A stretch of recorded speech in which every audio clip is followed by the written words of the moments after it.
യേശുവിൻ്റെ കൂട്ടായ്മയിലെ സ്നേഹം നിറഞ്ഞ എല്ലാ പ്രിയ ദൈവമക്കൾക്കും പുതിയൊരു പ്രഭാതത്തിൻ്റെ എല്ലാവിധ ആശംസകളും നേരുന്നു. ദൈവസന്നിധിയിൽ ദൈവവചനം കണ്ടുകൊണ്ടും വായിച്ചുകൊണ്ടും ശ്രവിച്ചുകൊണ്ടും ആയിരിക്കുന്ന ഈ നിമിഷങ്ങൾക്കായി നന്ദി പറയുന്നു. ദൈവം നിങ്ങളെ എല്ലാവരെയും ഇന്ന് സമൃദ്ധമായിട്ട് അനുഗ്രഹിക്കട്ടെ എന്ന് പ്രാർത്ഥിക്കുന്നു.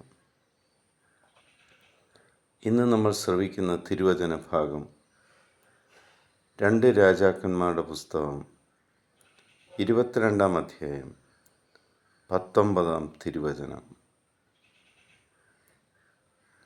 നീ ഈ വചനം കേൾക്കുകയും പശ്ചാത്തപിക്കുകയും കർത്താവിൻ്റെ മുമ്പിൽ സ്വയം വിനീതനാവുകയും ചെയ്തു.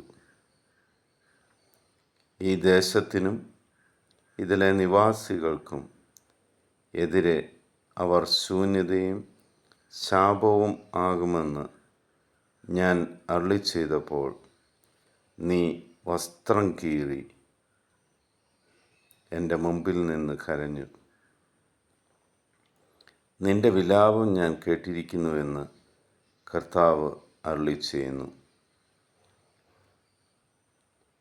പ്രിയ സഹോദരി സഹോദരങ്ങളെ, ദൈവത്തിൻ്റെ വചനങ്ങൾ നിറഞ്ഞിരിക്കുന്ന വിശുദ്ധ ഗ്രന്ഥമായ ബൈബിളിൽ നിന്നും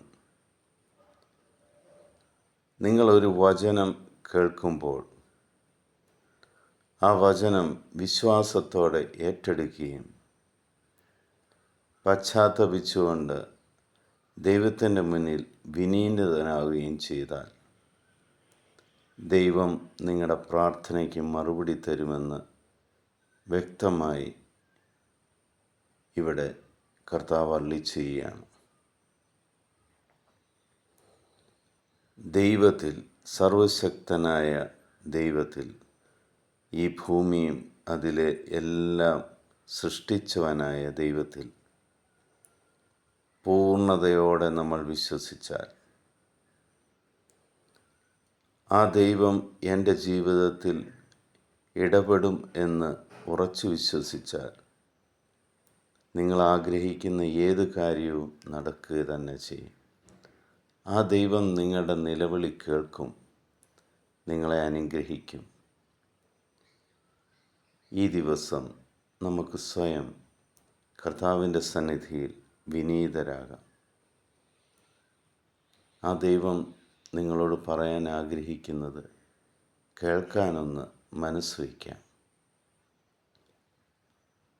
നമ്മളിൽ തന്നെ ഒരു മാറ്റം തുടങ്ങുമ്പോൾ ദൈവം നമ്മളെയും അനുഗ്രഹിക്കാൻ തുടങ്ങും. പിതാവായ ദൈവത്തിൻ്റെയും പുത്രനായ യേശു ക്രിസ്തുവിൻ്റെയും പരിശുദ്ധാത്മാവിൻ്റെയും കൃപയും അനുഗ്രഹവും സമാധാനവും എപ്പോഴും നിങ്ങൾക്ക് ഞാൻ നൽകുന്നു.